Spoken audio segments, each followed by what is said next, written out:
वंदे पुरुषोत्तम। आज हम लोग श्री श्री ठाकुर जी के कुछ जीवन की घटनाओं की चर्चा के बारे में सुनेंगे, जो मैं आपके सामने रखूँगा। ठाकुर जी एक भक्त से पूछे कि रोटी कैसे पकती है, और श्री श्री ठाकुर जी की माँ जननी मनमोहिनी देवी ने श्री श्री ठाकुर जी को एक दिन बोला था कि तुम ही साक्षात भगवान हो। इन दोनों प्रसंगों के बारे में मैं चर्चा करूंगा। तो पहला प्रसंग है रोटी कैसे पकती है। सन 1941 साल की बात है। श्री प्रफुल्ल कुमार दास ऋत्विकाचार्य कृष्ण प्रसन्न भट्टाचार्य के सचिव थे। उनके ऊपर विभिन्न तरह के कार्य का दायित्व था। शारीरिक समस्या के कारण कभी कभी तन मन से बहुत क्लांत हो पड़ते थे। एक दिन श्री श्री ठाकुर जी पद्मा नदी के किनारे टीन के घर में बैठे थे। श्री श्री ठाकुर जी प्रफुल्लदा से पूछते हैं, रोटी कैसे पकती है, देखे हो? प्रफुल्लदा जी बोले, जी हाँ। श्री श्री ठाकुर पूछे, कैसे? प्रफुल्लदा बोले, तवा के ऊपर रोटी सेंक कर चिमटा से पकड़कर रोटी को आग की आंच में डालते हैं। श्री श्री ठाकुर जी बोले, जब चिमटा से रोटी को आंच में डालते हैं तो क्या पूरी रोटी एक साथ फूलने लगती है? प्रफुल्लदा बोले, नहीं, पहले कुछ कुछ जगह फूलती है, बाद में कच्ची जगह पक जाने पर पूरी रोटी फूलने लगती है। श्री श्री ठाकुर जी बोले, जब थोड़ा थोड़ा फूलती है उस समय यदि रोटी को आंच से निकाल कर कुछ देर बाहर रखने के बाद फिर यदि आंच में डाला जाए तो क्या होगा?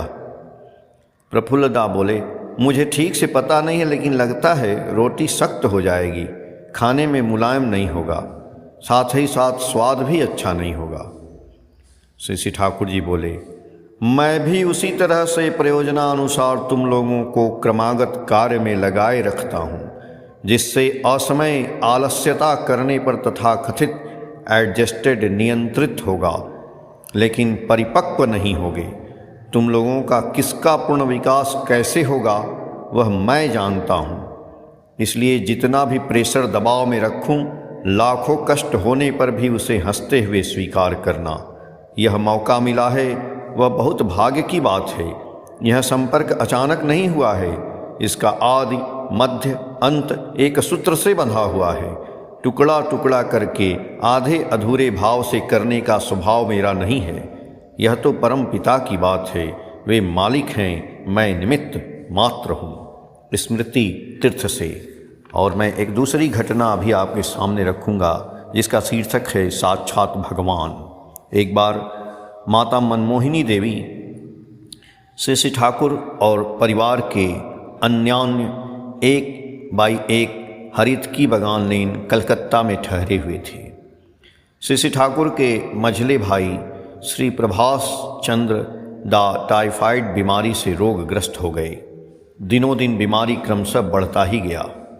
एक दिन रात 2:30 बजे रोगी का शरीर बर्फ के तरह ठंडा हो गया। नाड़ी की गति प्रायः क्षीण होने लगी थी। चिकित्सकों की कोशिश सर्व प्रकार से नाकाम हो रही थी। रोगी के बचने की कोई आशा दूर दूर तक नजर नहीं आ रही थी। माता मनमोहिनी देवी संतान के वियोग व्यथा की चिंता करके पागल की तरह कर रही थी। वे श्री श्री ठाकुर के नज़दीक जाकर उनका दोनों हाथ पकड़कर आर्त स्वर में बोली, अनुकूल, तुम मेरे लड़के हो या जो भी हो, तुम साक्षात भगवान हो। मेरा बेटा प्रभास को तुम लौटा दो। अब इस उम्र में मैं पुत्र का शोक सहन नहीं कर पाऊंगी।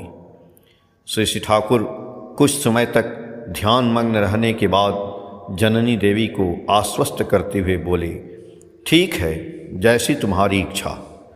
कुछ दिनों के अंदर प्रभासदा पूर्ण रूप से स्वस्थ हो गए। श्री श्री मनमोहिनी देवी से। सातवती मार्च, पेज संख्या 20 और 24 से। जय गुरु।